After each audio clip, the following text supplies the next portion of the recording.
You read that, didn't you? I did, yeah. I didn't like it at all. Anyway, sorry, I shouldn't have said that, yeah. I think you can use that. What? You didn't like it? Oh my gosh. Okay, we need to talk about this. Hello, I'm back with Anna to discuss this year's Women's Prize for Fiction longlist. We've been diligently reading away at I think this is the most books I've read from the longlist before the shortlist announcement for like a number of years. I managed to get through the whole long list in 2019, but since then I really haven't attempted to get through most of it. 16 books. Yeah, I've read 12, which I'm hoping to get in the last few before, because we're filming this a week before, or just under a week before. So I'm hoping to sneak in, if not all 4, but at least another couple. And I've read at least some of all of them except for one. There are 2 that I've read part of them, and then the rest 13 I've read all of them. So good work.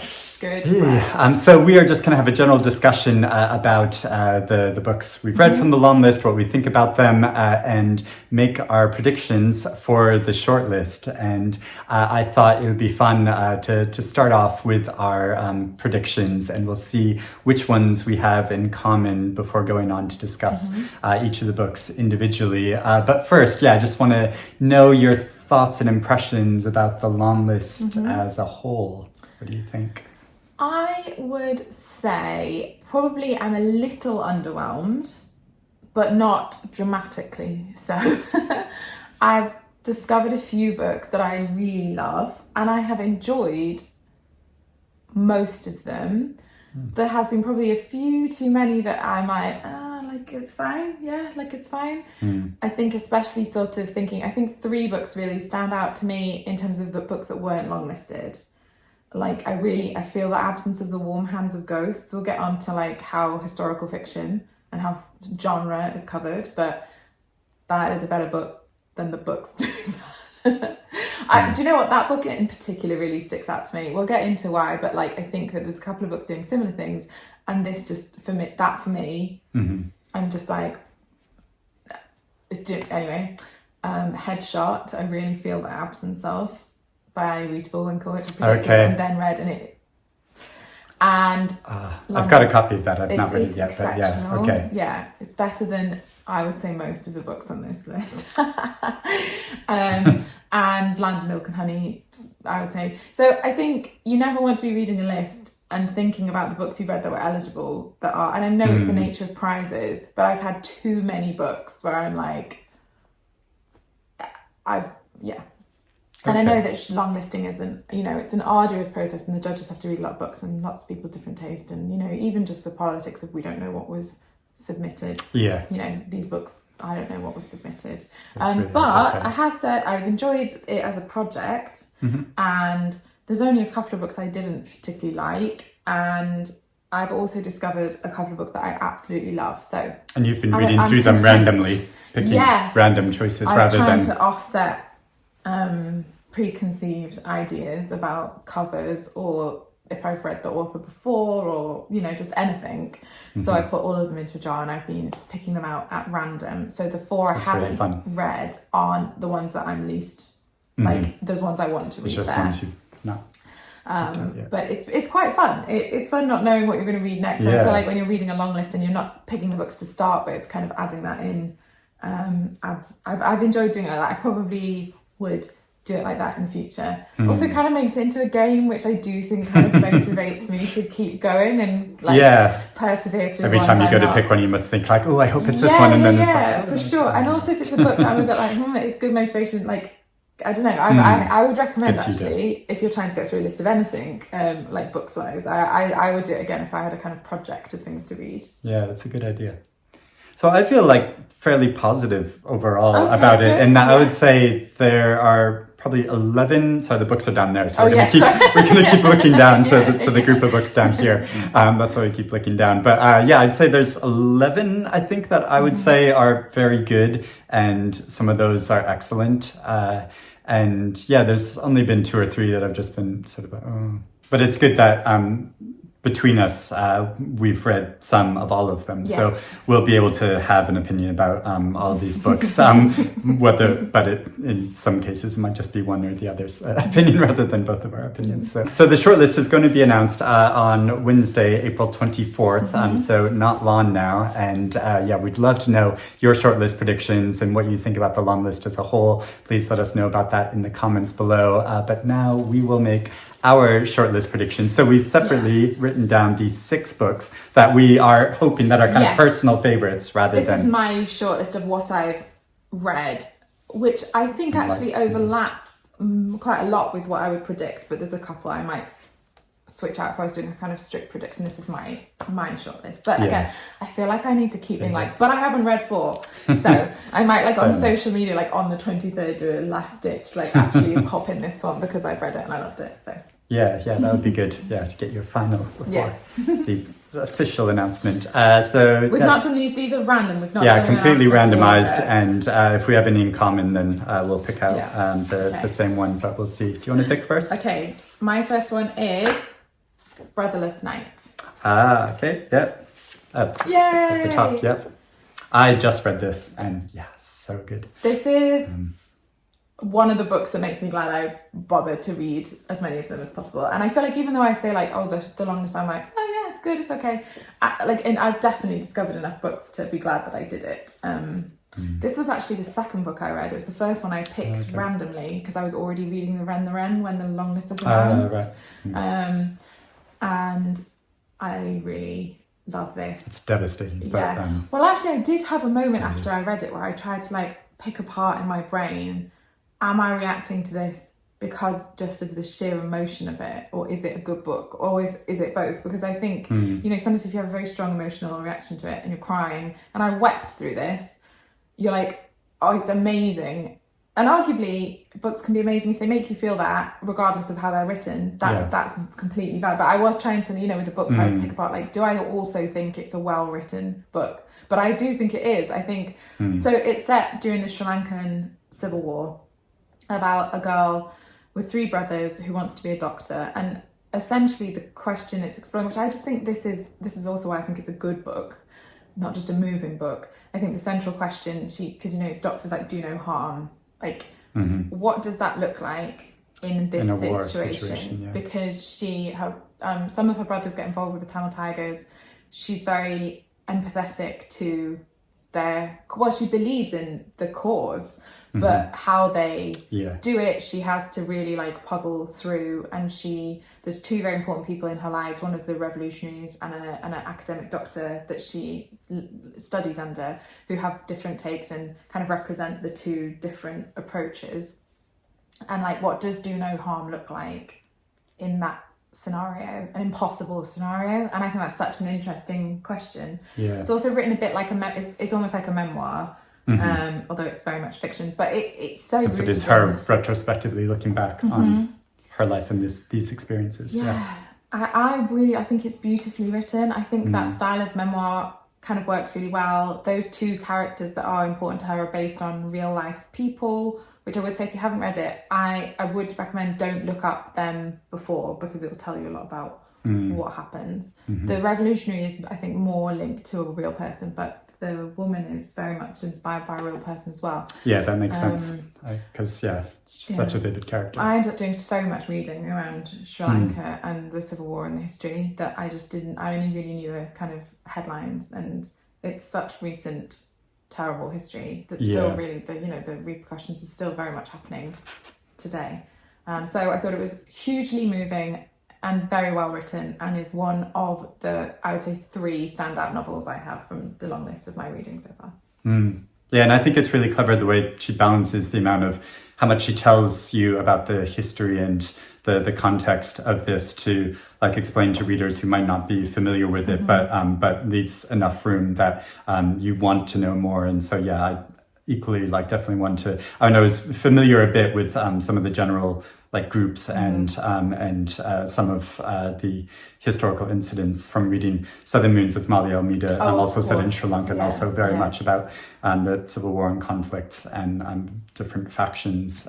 So was slightly familiar with it through that and from extra reading I'd done around reading that novel. But looked up even more at this and in such a different, interesting point of view that so there are a number of scenes that just completely gripped me, like so terrifying and really moving. Yeah, excellent, great. Okay. So my first random pick would be River East, River West. Another one that's on my list. Yeah. Nice. This is probably, so I have 3 standout books. This isn't necessarily that one, but it's probably the top of my list of the next section of the like ones I didn't really enjoy reading and thought were great books. Oh, good. I'm so happy with that. Yeah. Yeah, when I say, I more just mean like, you kind of want as many books as possible to be those like, this book is like super special. It's a favorite, it's doing something really unique. So I shouldn't be, it's just the framing of reading for a prize. Yeah. Is that, if you're going to give it the Women's Prize in Fiction, I really want it to be an exceptional book, not just a good book. But I did really enjoy this. Good, yeah. And I'd read this shortly before the long list was announced. Okay. So it was one that was predicting, hoping, and so happy to see it's like, again, hopefully it'll make the short list. I think it's got a good shot.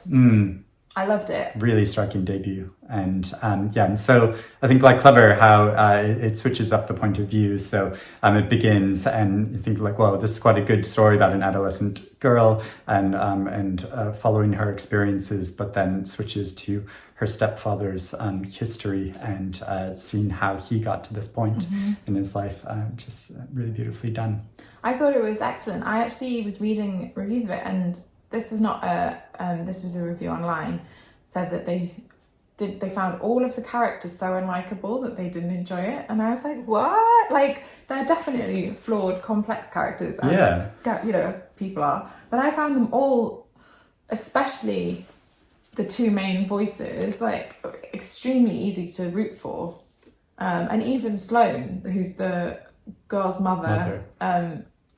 You feel for her. Yeah. I thought it was really well done. And another one where I'm not sure I've read many books set in like northern China.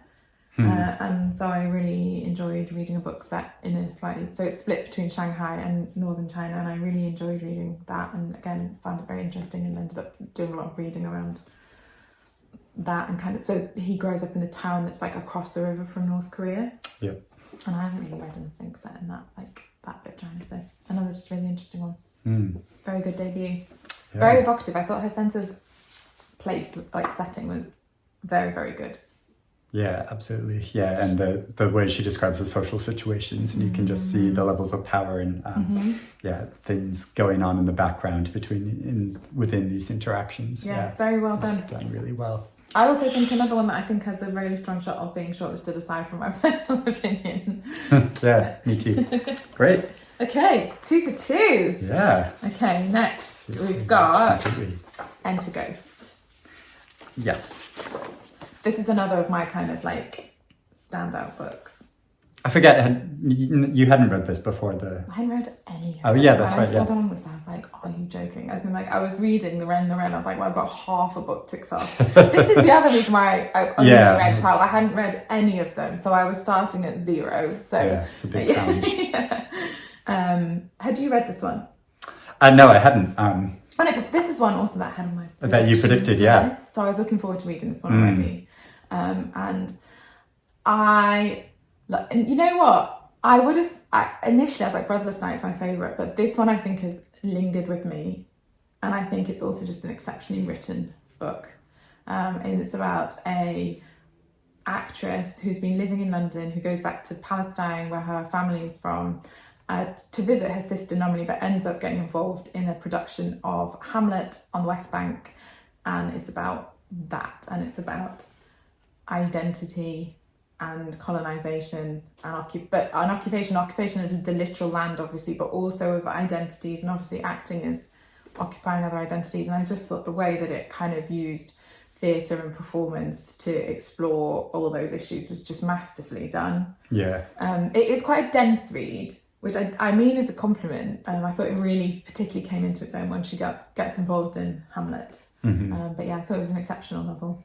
And this another book that I've read some critical opinions of it, of people who say like, oh, I don't like her as a character and couldn't relate to her. But I found her very relatable and yeah, again, like another kind of complex character. She has lots of issues going on, but a really interesting person to read about. And yeah, I found it so compelling following her journey. And yeah, and actually I think it's really interesting in terms of like thinking of larger like politics and like social conflicts and yeah, large scale conflicts, like comparing this to Brotherless Night is really interesting to see, of people who get caught up, individuals caught up in a much bigger conflict, and what that really looks like in the actual practical issues involved in that, and the personal peril in all of that. Yeah.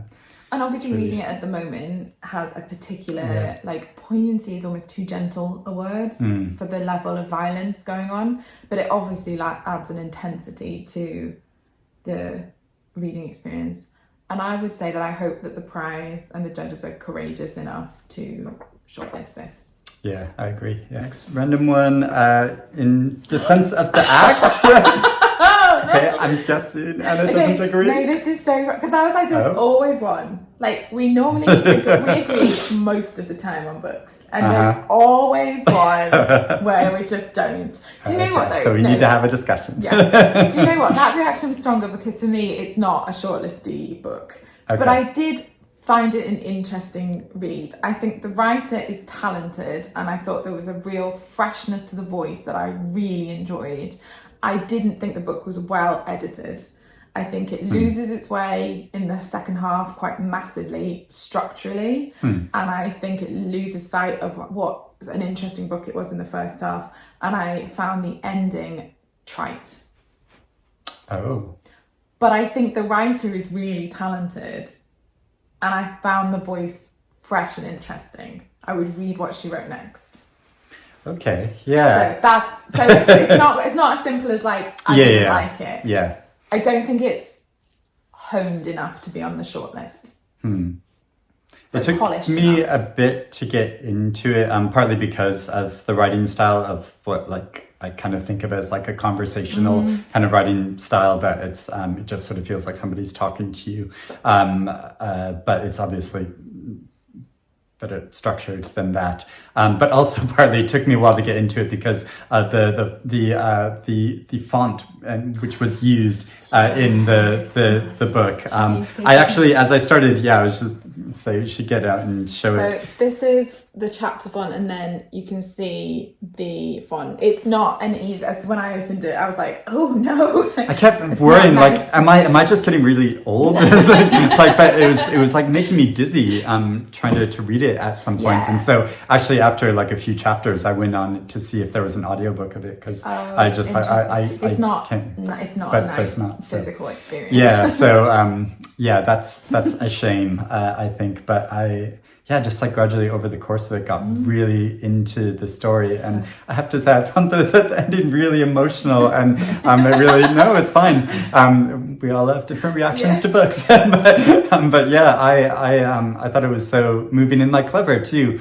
When you learn that it's been written to a particular person, there's also like short sections throughout the book that you think it's one thing, and then you realize that it's something else. And I quite early on realised that was what was happening. Okay, which is perhaps why I found that ending didn't land as much, because as soon as that character was introduced in that way, I was like, that's what that is. Oh, okay. And I think it inevitably lessens. So I think it wrong-footed me. Maybe I'm more like gullible or don't read this like closely, but yeah, I thought like, oh well, this is being very vague because I don't want to give spoilers, but yeah, this is what these short sections mean, and who it's talking about, but then it changes, and and so when I learned that was happening, then I was even more drawn into it, and but also just as a way of, I I can't get into it too much because it's because I don't want to talk about these things, but like let's get shortlisted. I really, we can go.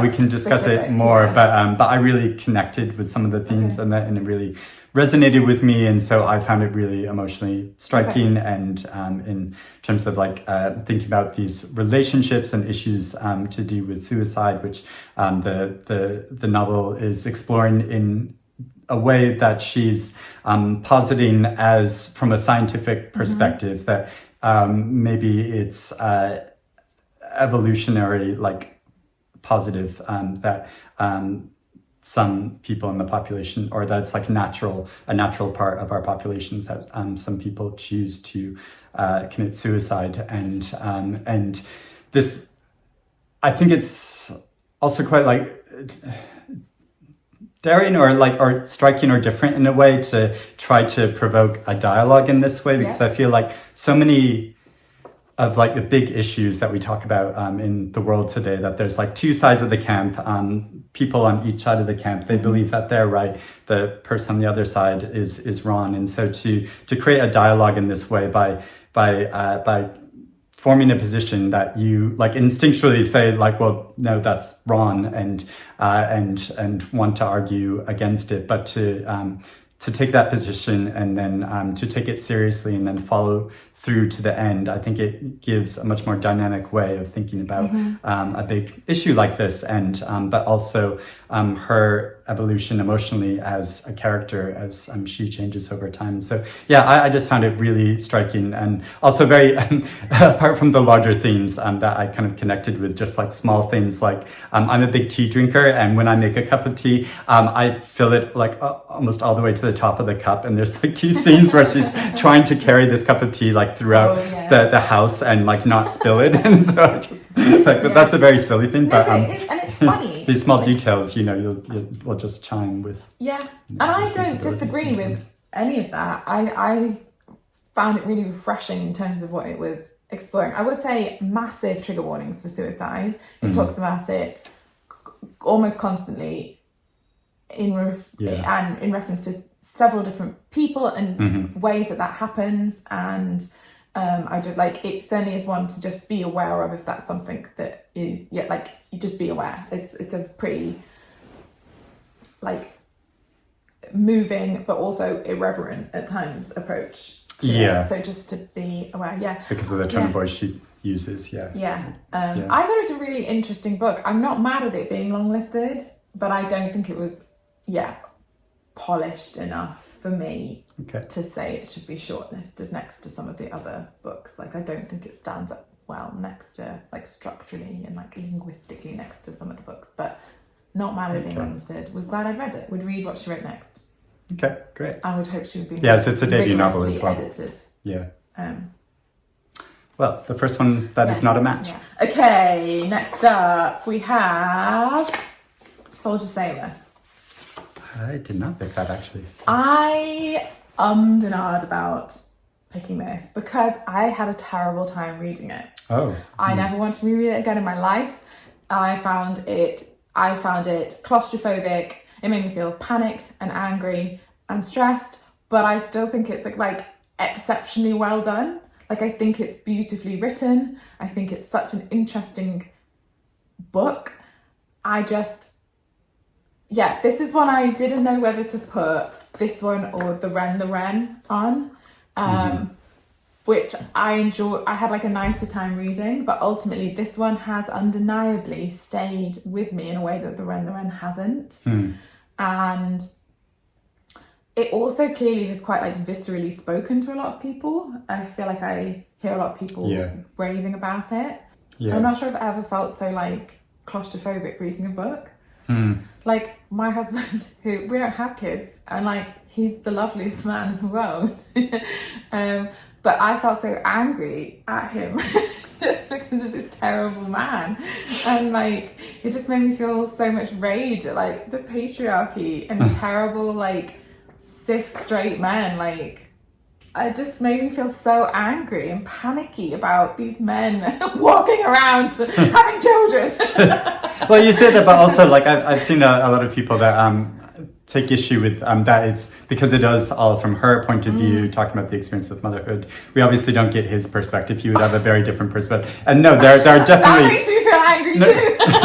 there are definitely like multiple scenes where he does not act well, does not say, he says horrible things, and is very dismississive. But there are also some scenes where he does try to communicate with her and but it's too little. Like, imagine well, no, definitely. like thinking that also it's that thing of like dads do like the minimum and they're treated as gods, you know? Like... Yeah.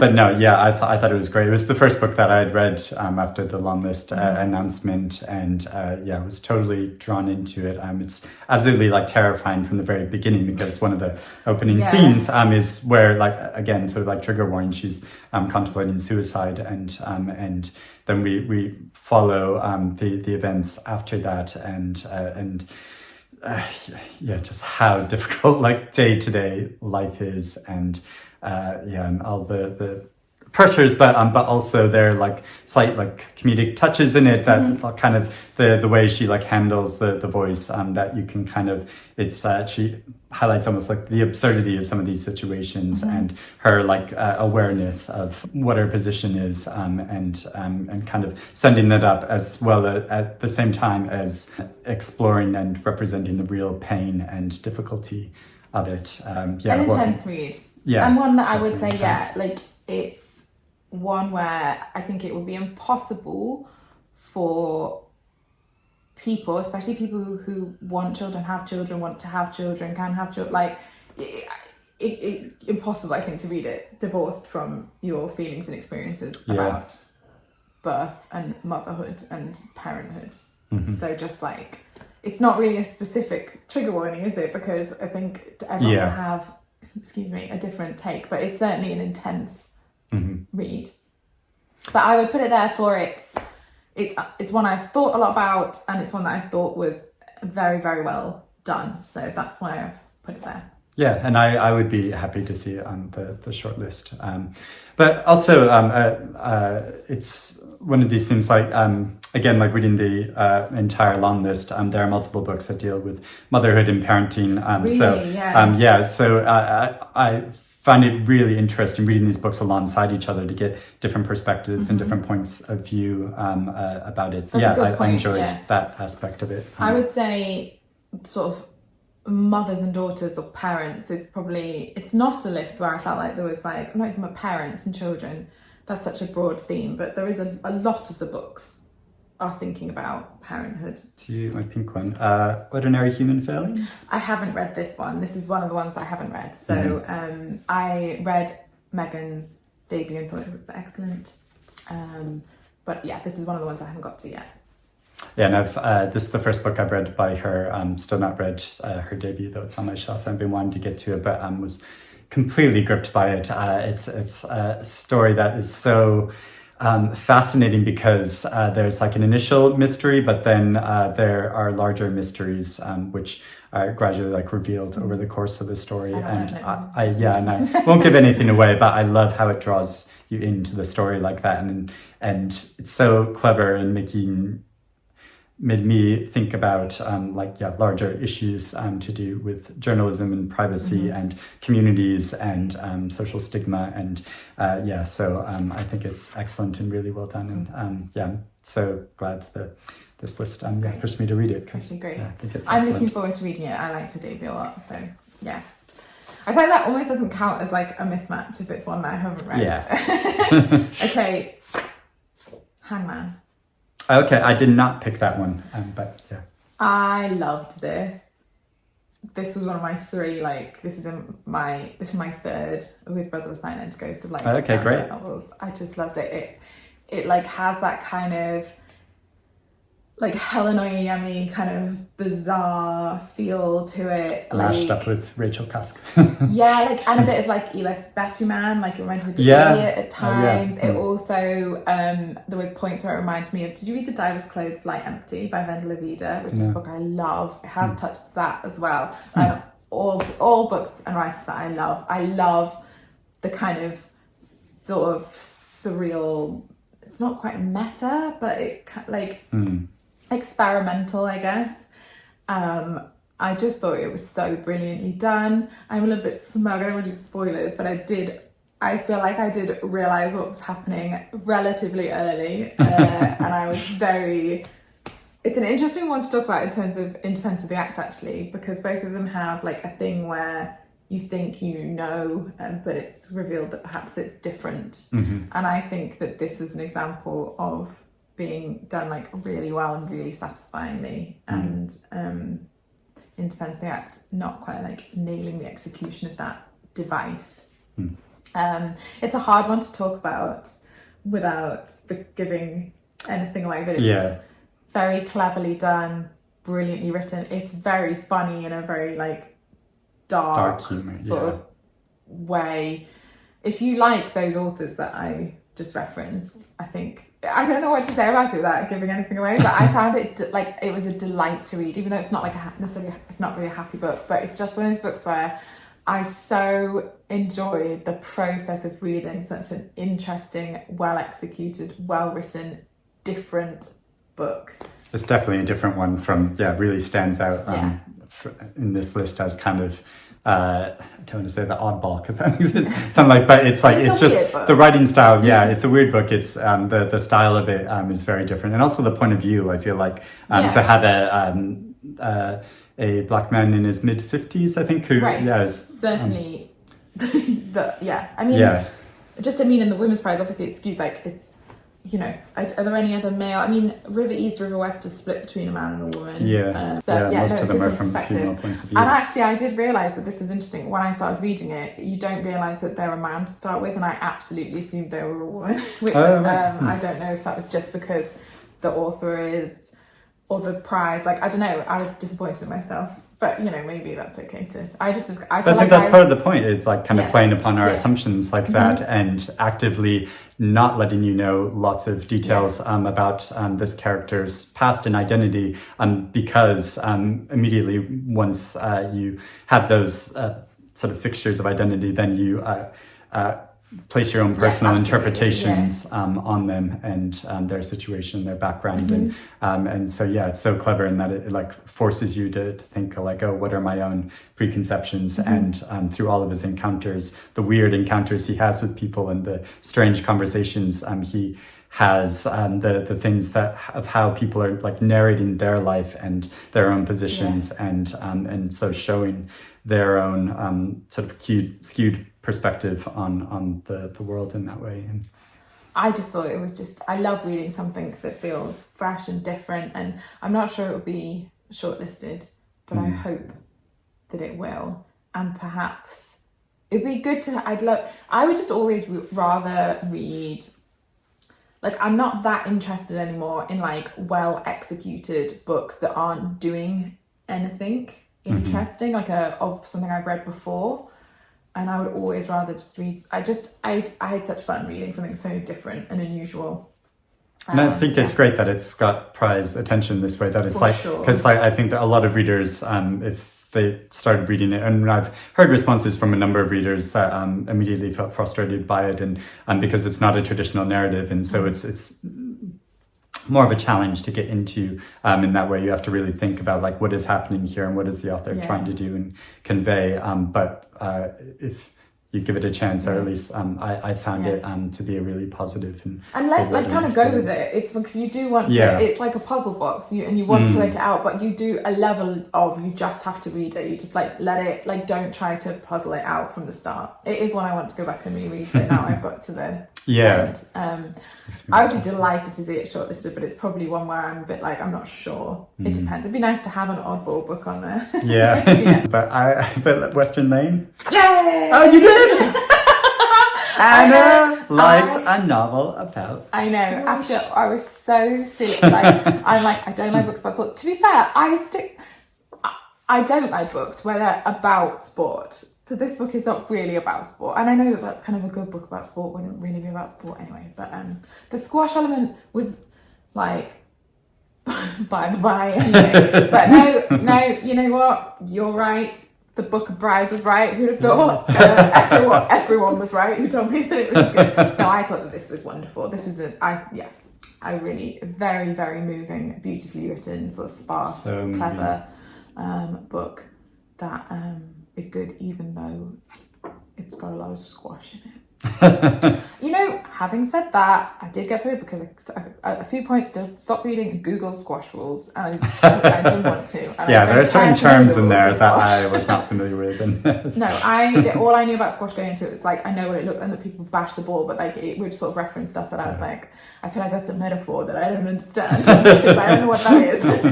But yeah, it's a wonderful book.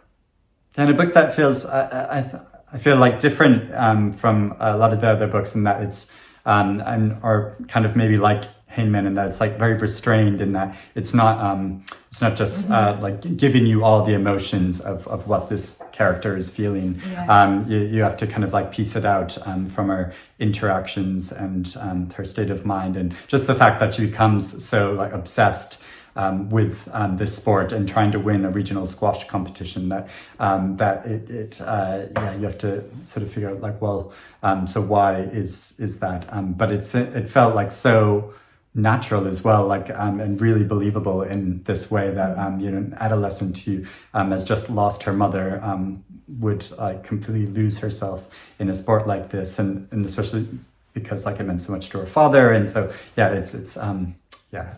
It's beautiful on grief and sisters as well. Yeah, and sisterhood, yeah. Yeah, I really liked it. So we've got 4 in common. Yeah, that's quite good. Which is pretty good. I mean, if those 4 are on there, I would be delighted. So hang on, we are going to talk, we're going to kind of try and speed through the other ones that we've read to give you a bit of a flavour of kind of why we... Although there's some very interesting things to say about the other ones, so yeah, definitely want to talk about them. Okay, but in terms of our prediction, I think that we've got 4. We each should pick. So because Soldier Seller was like for our joint, if we're going to do a joint prediction, we both have to, I feel like we both get to pick one of the ones that we didn't match. Okay. So I'm going to put Hangman in for mine. Because you thought that was interesting. Yeah, definitely, yeah. It was one of the ones I was teetering on picking. And so you've got Ordinary Human Failings and In Defense of the Act. I would probably put Ordinary Human Failings on as the 6th one. So our joint. Which I approve of it because I didn't get on so well with it. That's a pretty good shortlist, isn't it? Judges, you don't need to do it. You can just pick our books. Yeah. So Hangman, Brotherless Night, Western Lane, Enter Ghost, River East, River West, Ordinary Human Failings. Sounds like a good list to me. Yeah, Let's watch them pick really happy. 6 books. Different ones. Completely different. You'd be devastated. We've got 4 books. So I've read The Maiden, which you've only dipped into, and then these 3 are the other 3 apart from the Megan Nolan that I haven't read. So we're going to kind of just do... I've read 2 and a part of these, which actually I meant to ask you at the beginning, did you have any... Yeah, I guess there weren't any that you actively decided not to finish, was there? No. That you DNF'd? No, I would say... Well, we'll get on to one that I was... But I'm glad I didn't. But this was probably the one I got closest. This is probably my least favourite that I've read. It's not a bad book. It's just... The cover does not draw me in. I mean, I really like historical fiction. This is based on a real life murder trial in 1670s Scotland, and I thought it's a fine book. Like, I think that if you like historical fiction, I only didn't think about not finishing it because I was wanting to get through lots of books, and I realised that it wasn't one that was going to be a favourite. I didn't not enjoy it. I thought the writing was fine to good. I thought the historical sense was good, but it's just I found it quite just like, I don't want to be rude, like a bit generic, honestly. Like, I feel like I've read a lot of books like this. I thought it was like a well-executed version of a book that I've read a lot of times before. And I feel like, I love The Confessions of Franny Langton, and that was a really good example of that kind of style of book, but it has a lot of other, like, it's in like a lot of other layers going on. Yeah. Whereas this is quite straightforward. I think the author was a little stymied by what has to happen in history. She kind of introduces some fictional characters, but like ultimately there's a certain place it has to go. And I thought that the book would have been better almost if it was kind of a like inspired by, and kind of maybe felt the freedom to go a bit to change what happens essentially.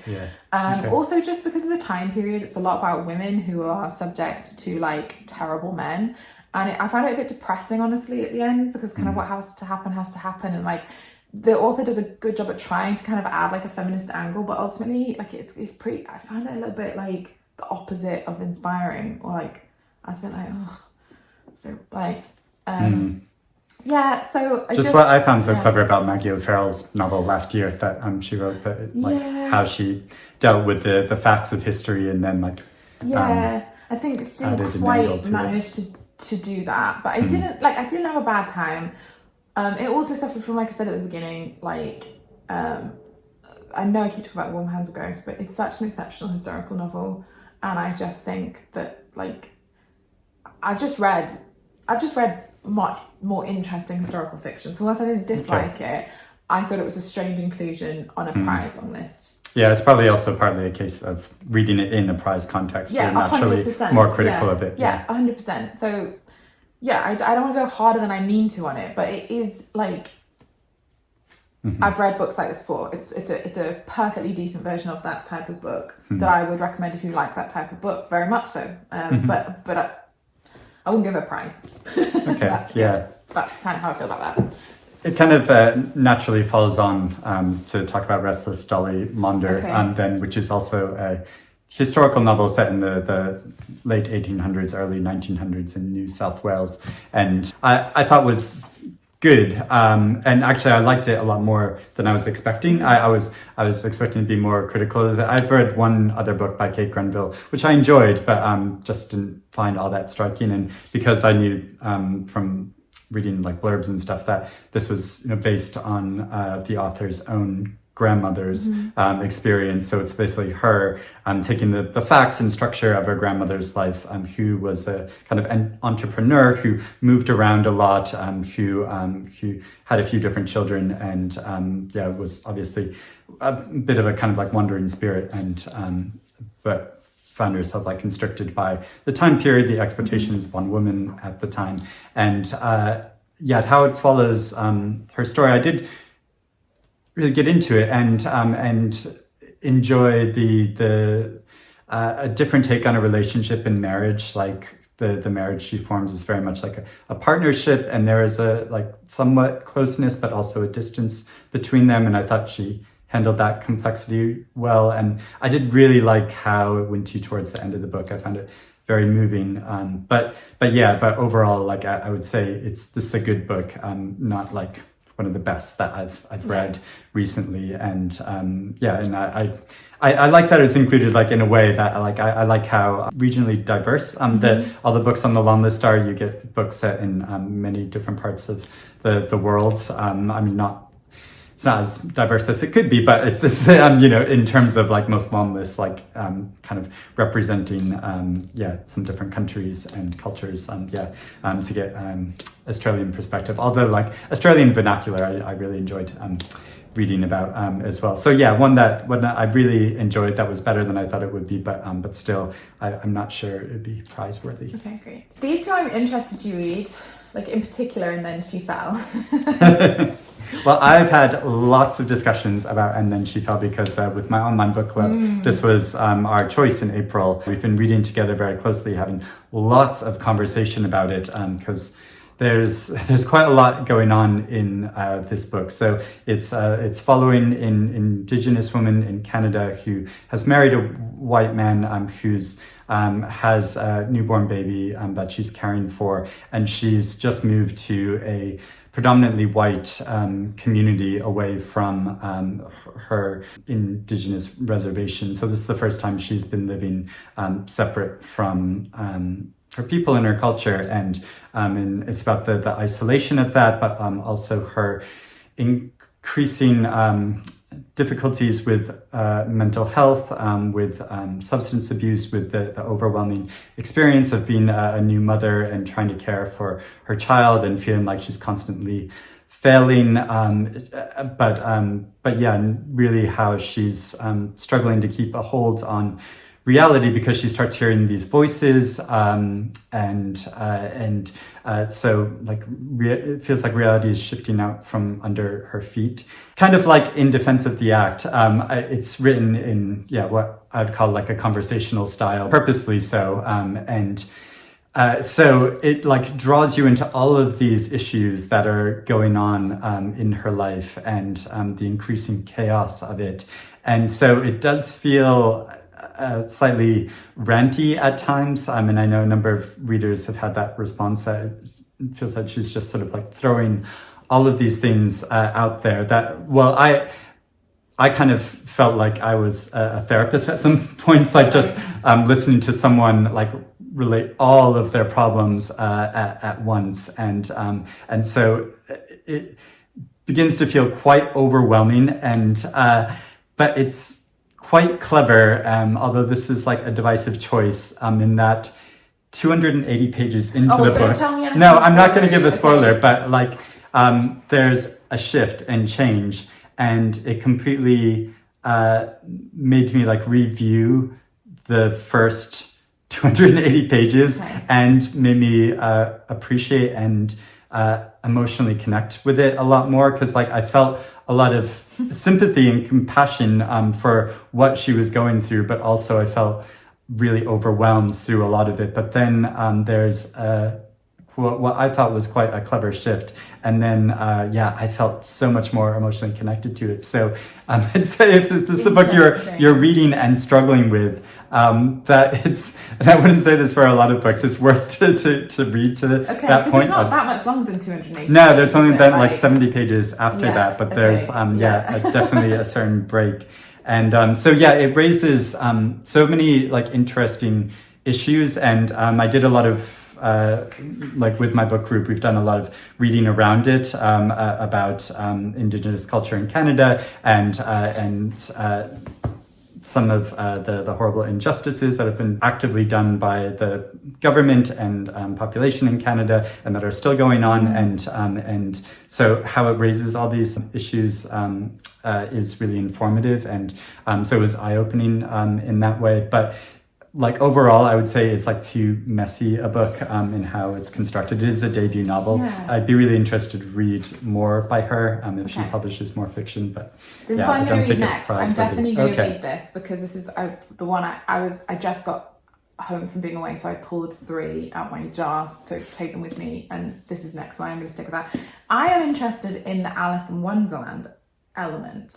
Yeah, but I don't want to know, like, because obviously Then She Fell and the cover and the character's called Alice, so like obviously that's not a stretch, but I'm interested in what that means in the book. I'm a big Alice in Wonderland gal, and I'm writing an Alice in Wonderland book at the moment, so that's why I'm drawn to it, but I kind of don't want to know. No, I won't say anything about it, but we'll have to talk after though. Yeah, but that's why I'm drawn to it. Okay.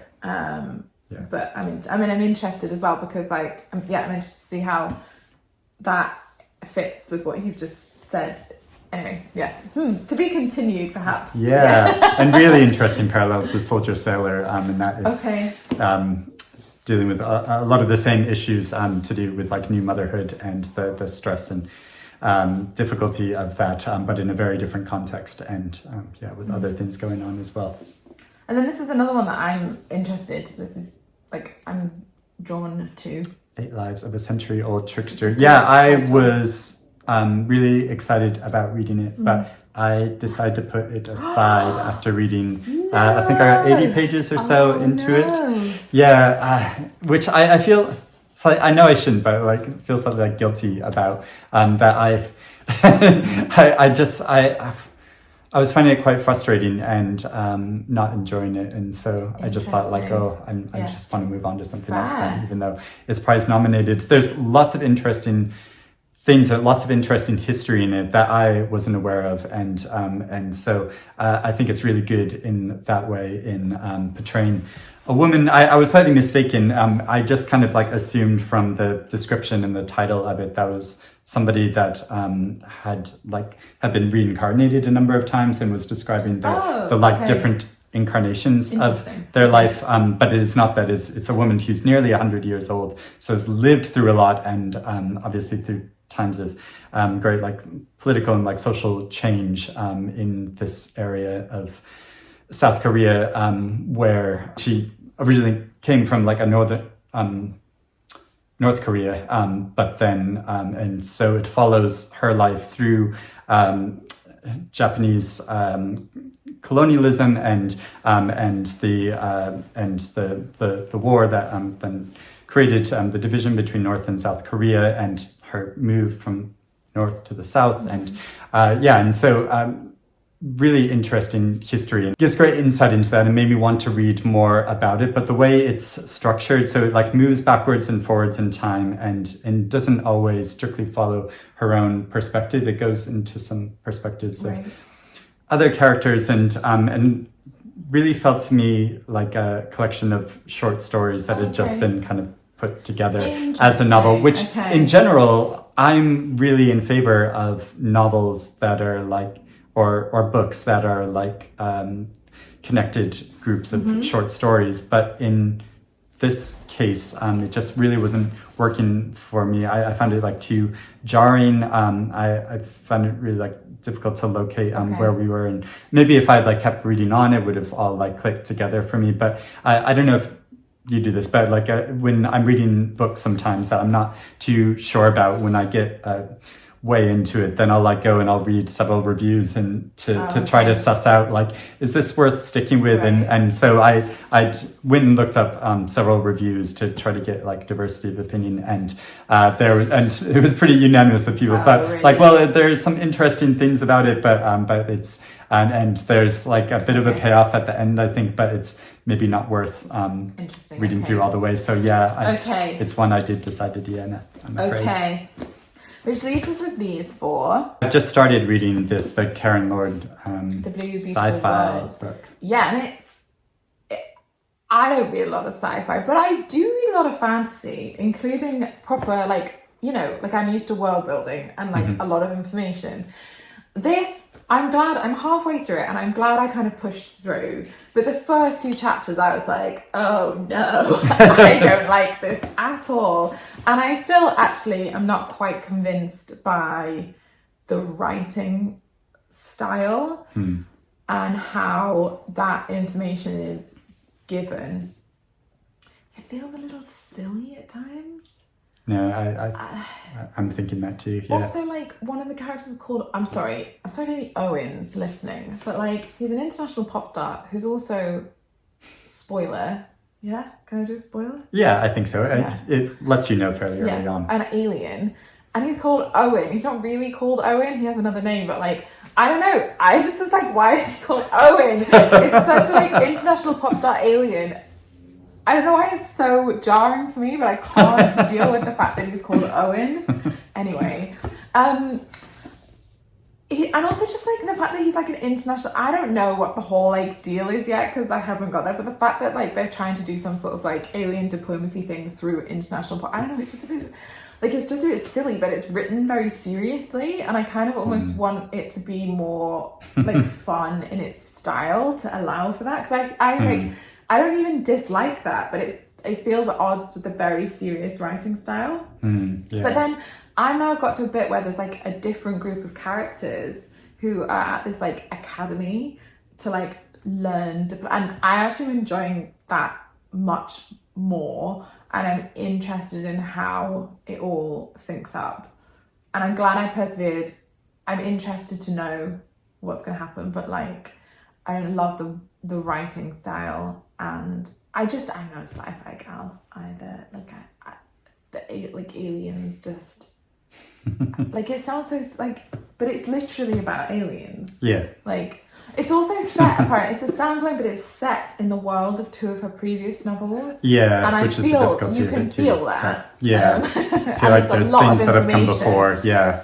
There's like pages and pages at the back of like the people and places of the Cygnus Beta series, and it's pages and pages, but it's the back, so I haven't looked at it in too much detail because I assume that it's got spoilers, otherwise it presumably it will be at the front. Yeah. But like I want to look at it because I keep losing track, and also I just wish he wasn't called Owen. I know that sounds so silly, but also he's a really important character, and what you name characters is important. And like I don't know, maybe Owen has a meaning that I'm oblivious to. Yeah. But it makes... You get all these fans chanting, Owen, Owen.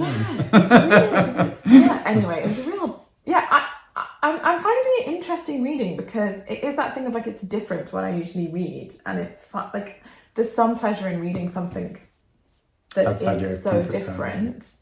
What you normally do. But it isn't convincing me that actually I'm missing out on sci-fi.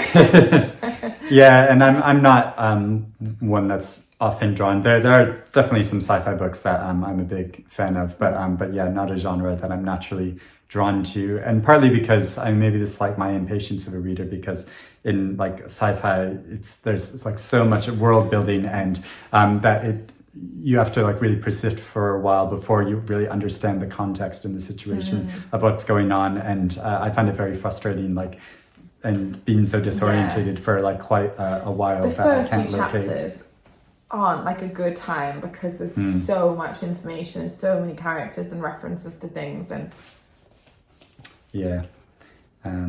Yeah, so I don't know if I'm going to persist in just more for like the purpose of this video. I just like, I'll just like have a go and start reading it. I'm literally halfway through, and I do think I'm going to finish it. Now I'm into it, I'm finding it quite a speedy read as well, and I'm much preferring this like, I can't remember what it's called, but the Galactic, I don't even know, but like it's quite fun. Like I'm enjoying this section more than the first section, so I think I will finish it.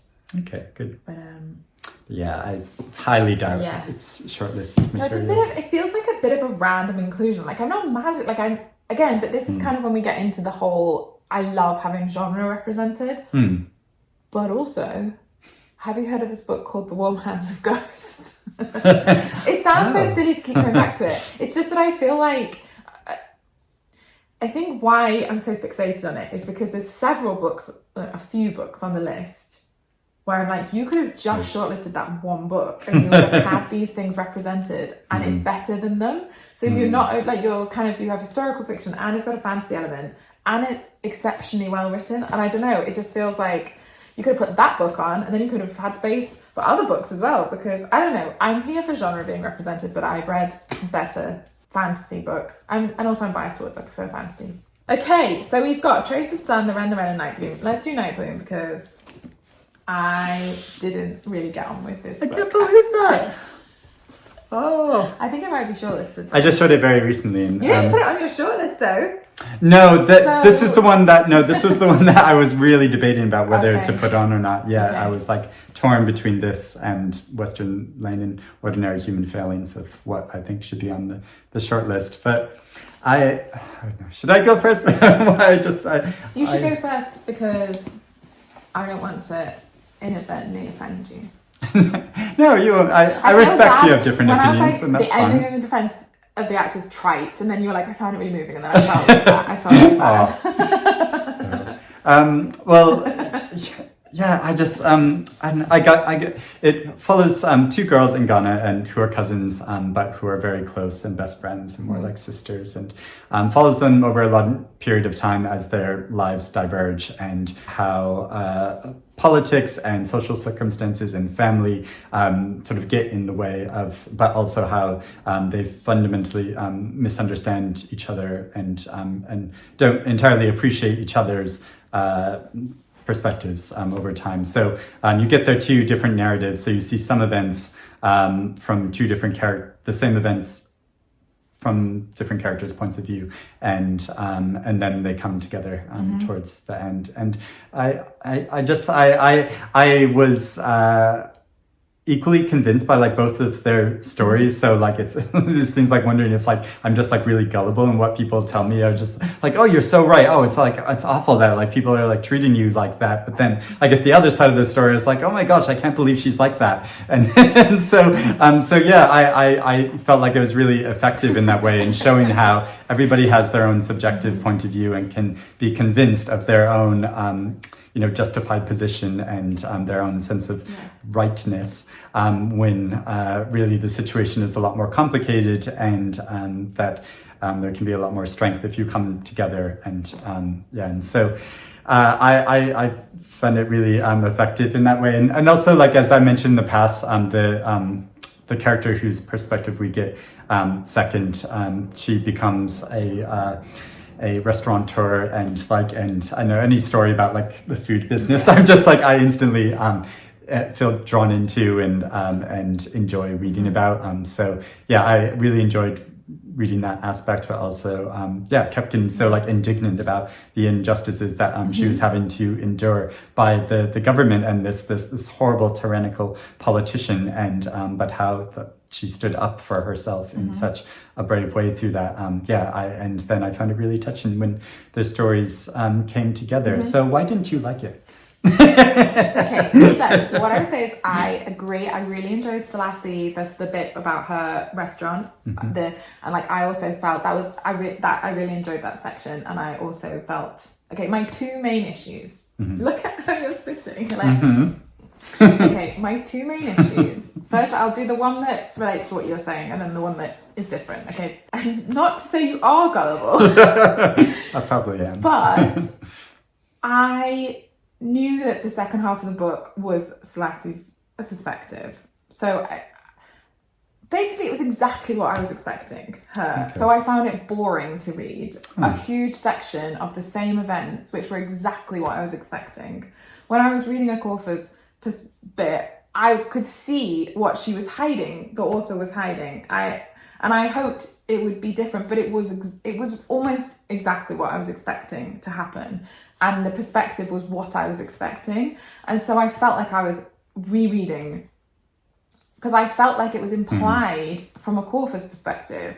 So then to have it explicitly said, I was like, well, yeah, I don't know. I feel like this was in the background of that. And I wish it was too long, that section, for what it added to the story for me. It didn't add anywhere near enough difference for me to feel like the length of it was worthwhile. And that sort of led to it feeling for me structurally wonky, because I wanted more of them coming back together. I felt like the ending was a bit rushed because of that. I wanted more of that. I think if that section, I don't know, I don't really know how I don't know if it needed to be shorter, or it just didn't, I don't know, like alternate between them. It just didn't give me enough difference to warrant doing the whole thing and then the whole thing again. And I don't know if I would have found it more effective if it was like alternated chapters in the moment. Because I just found that section that just killed it for me. And then the other thing is I didn't like the writing style. Okay. I found it like curiously formal for the story.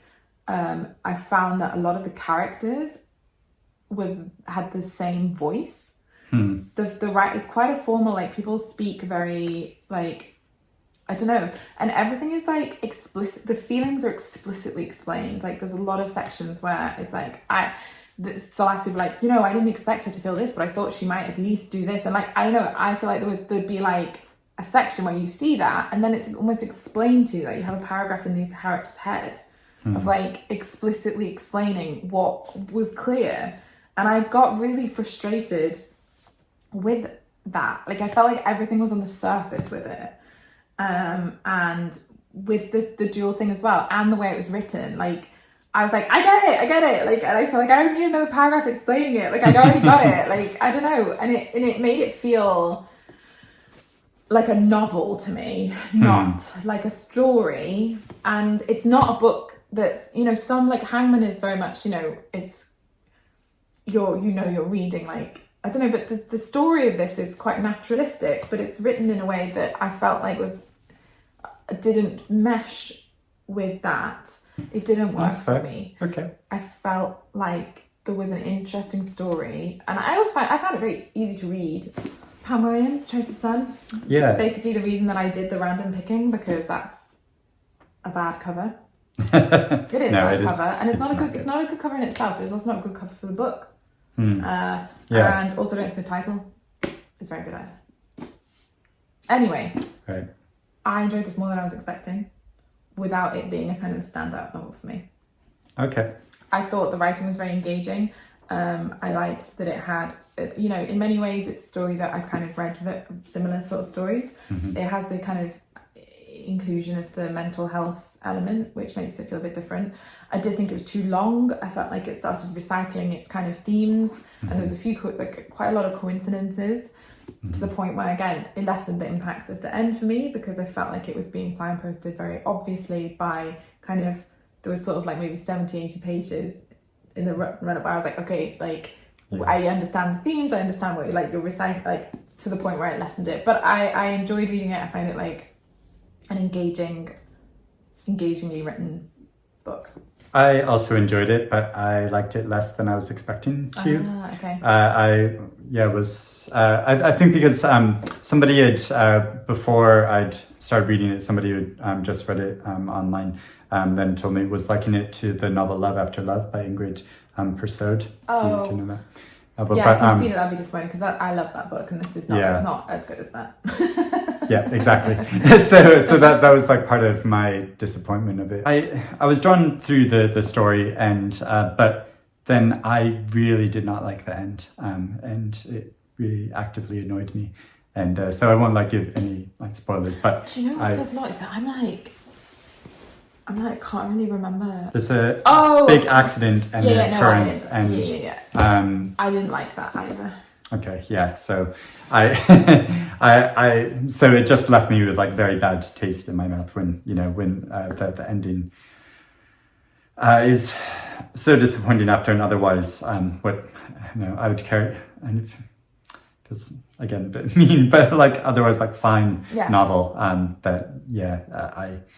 I found that very frustrating, and and also just like not very memorable after having read it. It was one of the earlier books that I'd read, and it's just really not stuck with me at all. I think it's one of those ones where like it's not necessarily a bad book, but like it feels like an unusual inclusion on a prize list. I think. I also think it's hard to talk about spoilers. I think it struggles to reconcile what to do with one of the main characters. Rafe has severe mental health struggles and schizophrenia, and whilst he's undiagnosed and unsupported, he does something awful and has a really big impact on one member of his family.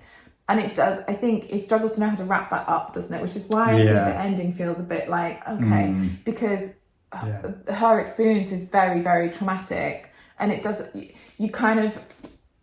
I think it struggles to know how to bring that to a good resolution whilst like honouring both of their stories. Yeah, it felt really forced to me. Who the main character is the person who did it, but like you can't help but sort of feel like, I don't know, I feel like she got like pretty hard done by. Yeah, no, definitely. I felt like the novel wasn't respecting her as enough as a character, or dealing with the complexity of her experience as I felt it should be, rather than, even though like I know it was mainly focused on him and what he was going through, but I felt like almost the story and the events, the plot was like steered towards him to in a way that felt forced. I think it found a hard way to be like, he was going through a severe mental health crisis, whilst like you can't just sweep, like it didn't want to sweep it under the rug, because the whole book is kind of like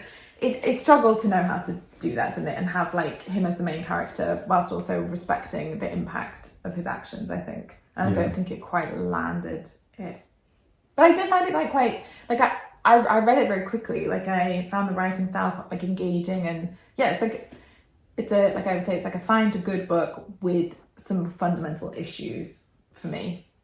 Like I wouldn't particularly recommend it, but I also wouldn't like knock it out of someone's hand if you were picking it up. not that I no, wouldn't do that to anybody. Stop reading that.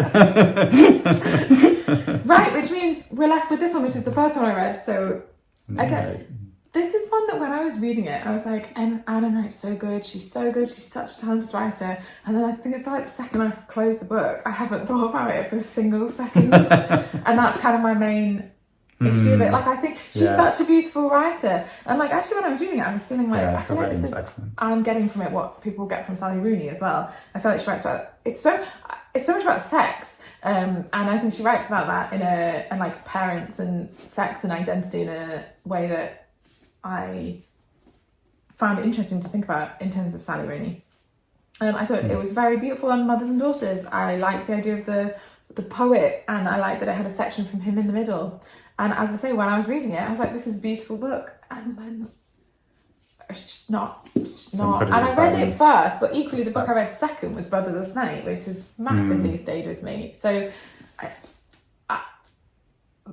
I don't know, I feel like everyone's read books like that, and that when you're reading it, you're like, this is really good. Yeah, and into it, and then have any like lasting effects, and that's kind of what this book is. Like, I wouldn't be mad if it was shortlisted because I think it's very beautifully written. But it's not a book that like made me kind of excited about anything.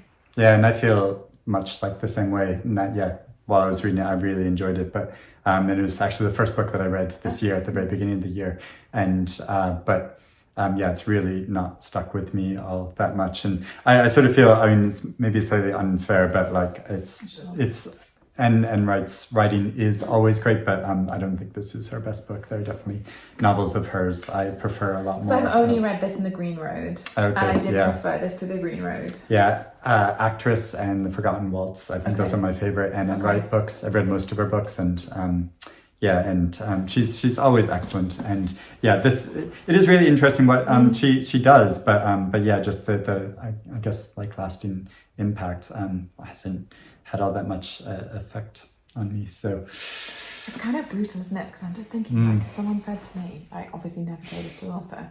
I mean, I hope no authors watch this. Like, but if someone said to me, like, yeah, it was good, but it didn't have any impact, I'd be like, it'd be quite devastating. But this is not a video. We should say this at the beginning. This isn't a video for authors.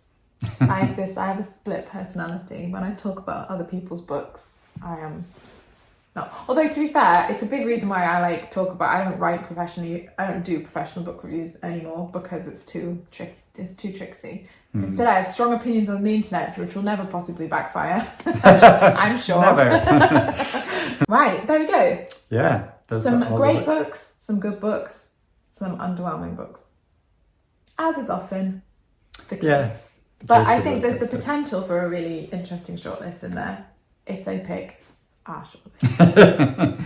Are you listening, judges? I think it's probably, I imagine it's already been picked at this point. Yeah, so even if they watched it, they can't take our expert opinion into consideration. Why didn't they consult us? I'm excited to see what's on there. Yeah, I'm really eager to see as well. And again, let us know your opinions. What have you read from the list? Do you agree with our views that we've given, or do you disagree? Feel free to disagree in a nice way in the comments below. But would love to hear your favorites for the shortlist and what you think of the list overall. Yeah, and then we will reconvene, not to rehash probably, but if there's any books that I haven't read, you haven't finished, we can discuss those a bit more fully. Yeah, maybe before the winner announcement. We'll try and do a little prediction probably, won't we? And see what's what. Be interesting to see. Interesting to see. Yeah. Right. Until then. Yeah, thank you for watching our discussion. Is there anything you want to mention in terms of what's going on in things you're doing? Anything you want to plug? You had an exciting announcement recently. You are a good friend, Eric. Yes, I'm not sure what the overlap is, but my new children's fantasy series is coming out in September. We just revealed the cover and the title. So the series is called Weatherwire Chronicles, which is we've announced when we sold the books, but the first book is called The Age of Enchantment, and it has a beautiful cover, which we just revealed. And yes, I'm very scared. This is why, I shouldn't have such strong opinions about other people's books now. Be nice about my book, please. No, but you have to be critical as a reader. Yeah. I also feel like we've talked about this before. I think when it comes to reading a prize list, I'm absolutely coming at it with a different perspective because we're talking about saying this is one of the best books written by a woman this year, and that's a different thing. But yes, that's coming out in September. I'm obviously, as you can tell by me talking fast and manically, really nervous about it because it's like second series syndrome, second album syndrome. It's scary doing something different. That's really exciting too. Yes. Anyway, but thanks. Well, look forward to that, and there'll be links to more information about that and where you can find Anna online below. But thank you for watching us discuss, and we will speak to you again. We shall see. Very exciting. Bye. Bye-bye.